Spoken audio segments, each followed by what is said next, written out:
there's a huge glaring need for Atlanta United to get a winger. That is something that right now the team offensively, all the width usually over the last couple of seasons has come from the fullback, the wingbacks. Sometimes it's been Sabatine playing that wingback position. It's Amador. Sometimes it's Ronald Hernandez, which is not what you necessarily want as Atlanta United. Obviously, Amaron is more of a pocket winger, and he comes into those inside channels. So there is a need for a true winger in Atlanta, and knowing that Chris Henderson had scouted and understood and knew about Pedro de la Vega. And at the time because the inquiries for Pedro de la Vega started before the Club World Cup.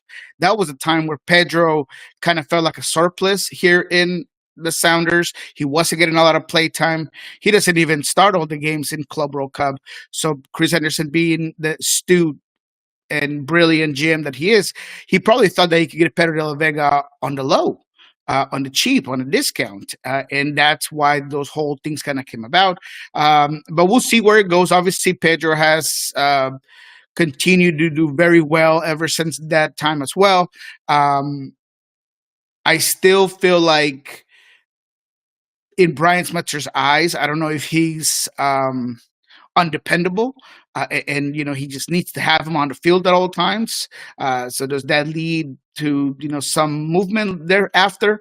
It could be a possibility. I think he should stay in Seattle. I think that Seattle should keep him. Seattle at this time doesn't have a real game breaker, and that's what Pedro de la Vega is.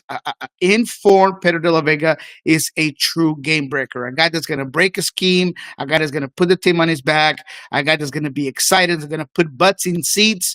That banger he had against San Jose had Lumen exploding in a way that I haven't seen or heard in a very long time. So those are the things that Pedro provides, and I don't know if Seattle can afford to lose him, to be quite frank.